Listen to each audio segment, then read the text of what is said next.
Joining us live now from Kaduna State is Professor Tukur Baba, who is the Publicity Secretary of Arewa Consultative Forum. Is going to help us make some sense of all these security challenges threatening the peace of northern Nigeria.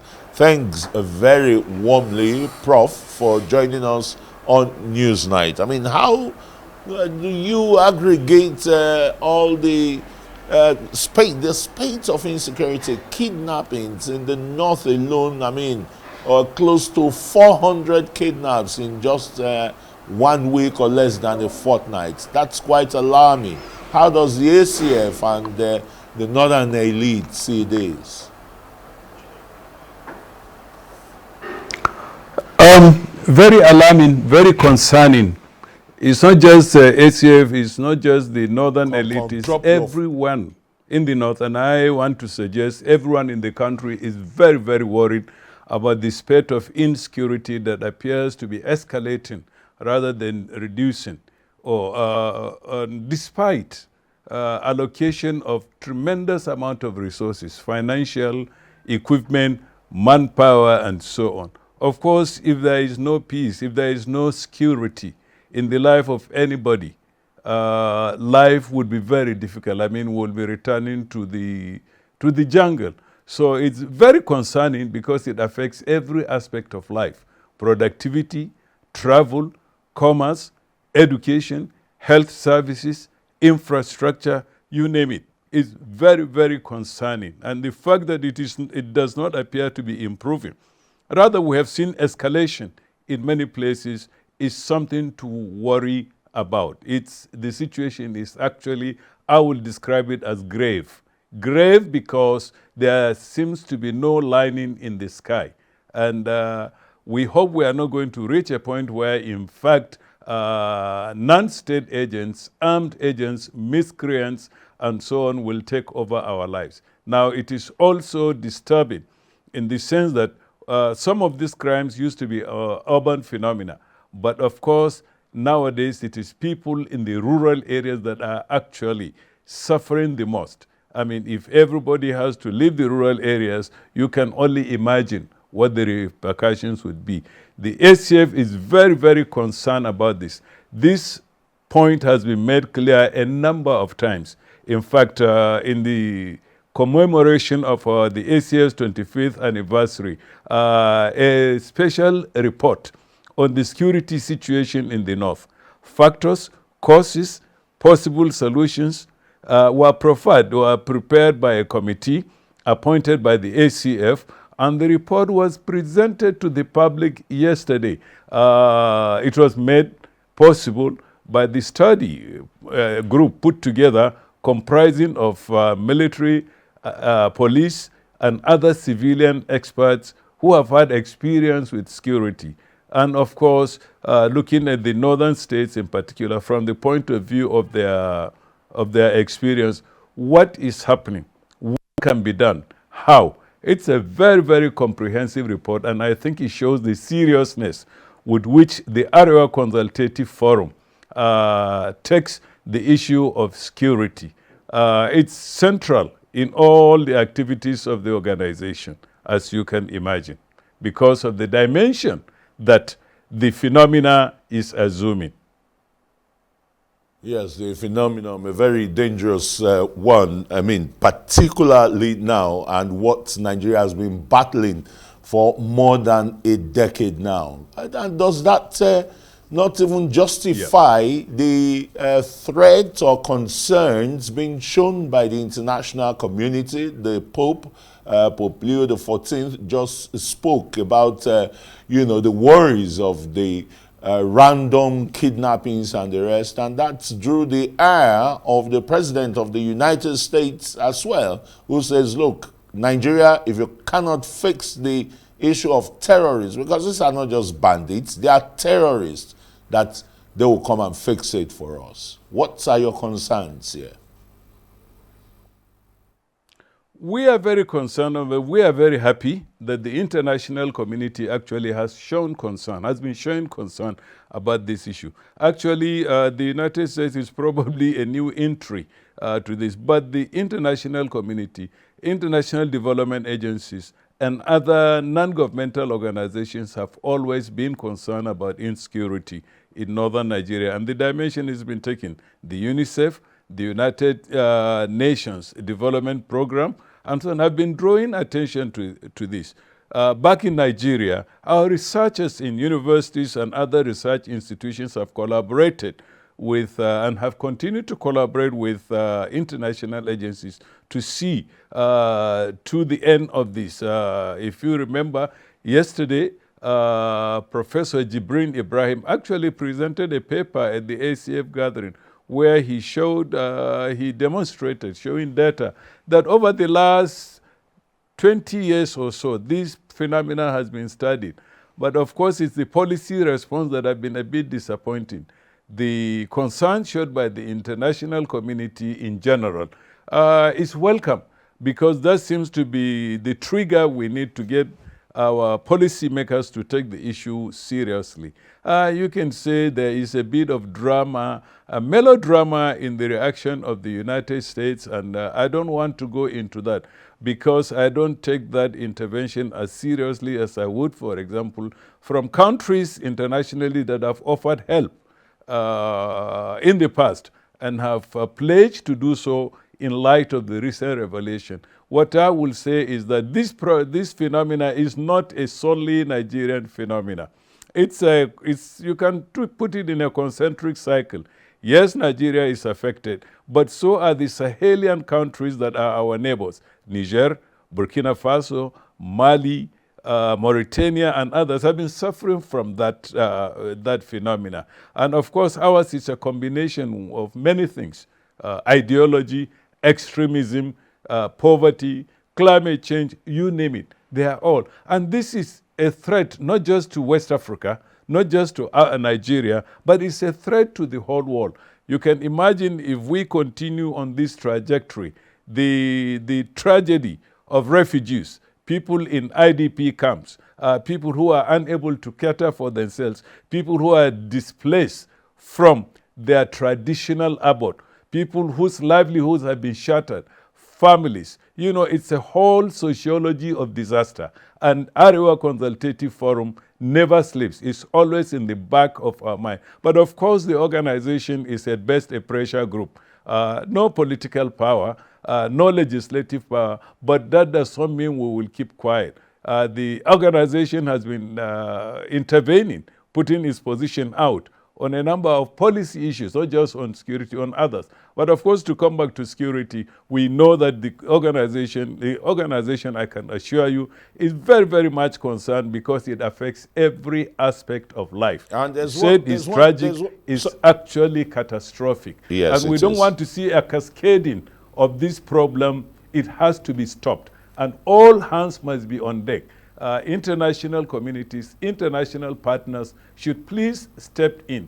It's not a single country phenomena. Oh, all right. I mean, Cherry, that you are one of the elites from the north and in the country that, support outside intervention. But let us look at one major cause that I need to correct you. By outside intervention, I need to correct it. By outside intervention, it means the effort of our security agencies, policymakers, should be complemented. And we don't expect and we don't want a foreign country to come and take over our security. We are responsible for our situation.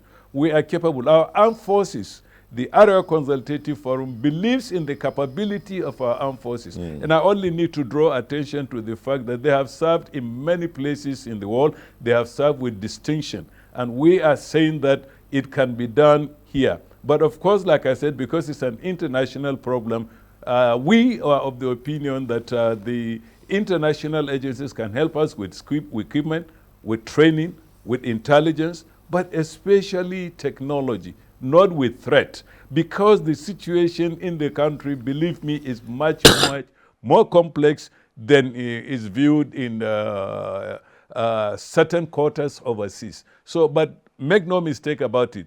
Just as we have helped other societies, other countries in West Africa, Sierra Leone, Liberia, and others, Congo, Lebanon, there is no place that Nigeria has not gone. Yeah, so the problem is an international problem.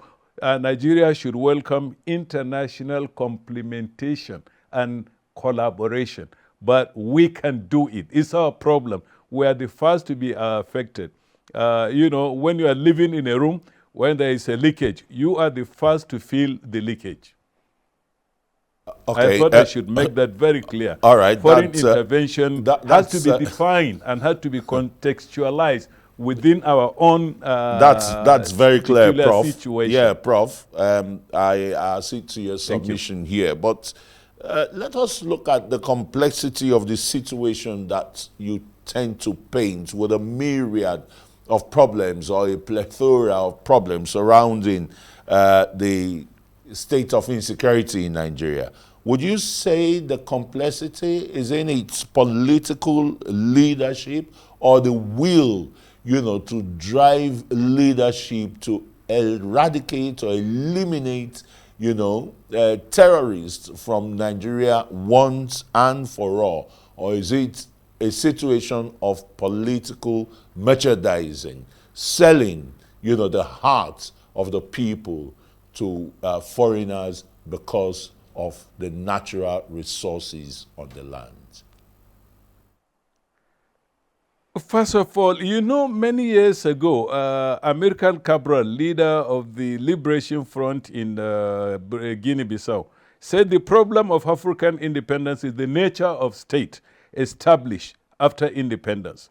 State leadership has failed. Our politics have not measured up to par. We are expecting better. What has happened is the failure of the leadership to look at it from the dimension of politics. The primary duty of the state is to protect the citizen, to protect life and property and guarantee relative enjoyment by the citizen. If the state fails to do that, then it is not discharging its responsibility. Our constitution is very clear. If you check chapter 2 of the Nigerian constitution on the fundamental objectives and directive principles of state policy, in all, when you look at the whole provisions, it encapsulate one thing, that the state is responsible for marshalling resources in order to guarantee freedom from insecurity. Insecurity, whether it's physical insecurity, economic insecurity, and so on and so forth. It is the primary duty of the state and to help. We think, like I said, our armed forces are capable. There is no doubt about it. And one would not be fair to say so. But of course, to say it is the opposite. But of course, they need leadership. And of course, in every society, every action, negative or positive, will take off from the leadership. Leadership is very key. In our case, you know, we will prefer to see a better commitment to the fundamental objectives, to the fundamentals of state policy. What is the state supposed to do? What is it doing? And there are certain situations that we need to deal with as a country. And of course, we expect the state to take lead in that. It is their responsibility, but of course, there are a lot of things. You know, this situation, the insecurity situation, is dynamic in itself. One of the most unfortunate development in this dynamic situation is the emergence of informants. In other words, insecurity and the factors driving it are becoming organic. They are within communities. So the solution will have to come from communities, not just government alone, not just the armed forces alone. We have to come up with new policies that will involve the grassroots, that will involve enhanced intelligence gathering, processing, storage, and usage. It's a whole thing because everyone is affected. Let me draw your attention, for example, to the statement earlier by the Katsina State Governor where he said everyone is there.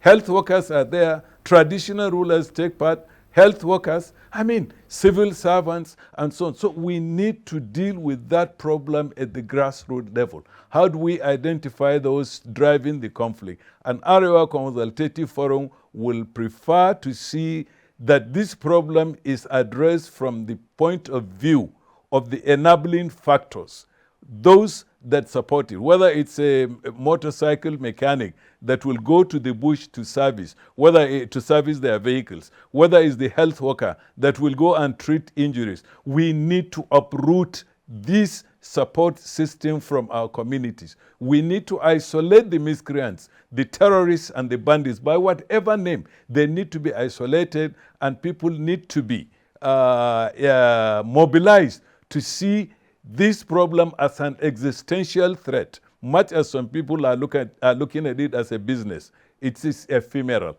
There is a limit. It's an existential threat, not just to Nigeria. It's an existential threat to very communities. If, of course, you cannot move out of your house, or if, of course, you are in your house and a miscreant will come, take your daughter, take your wife, do stuff, life will be brutish, if we can refer to that.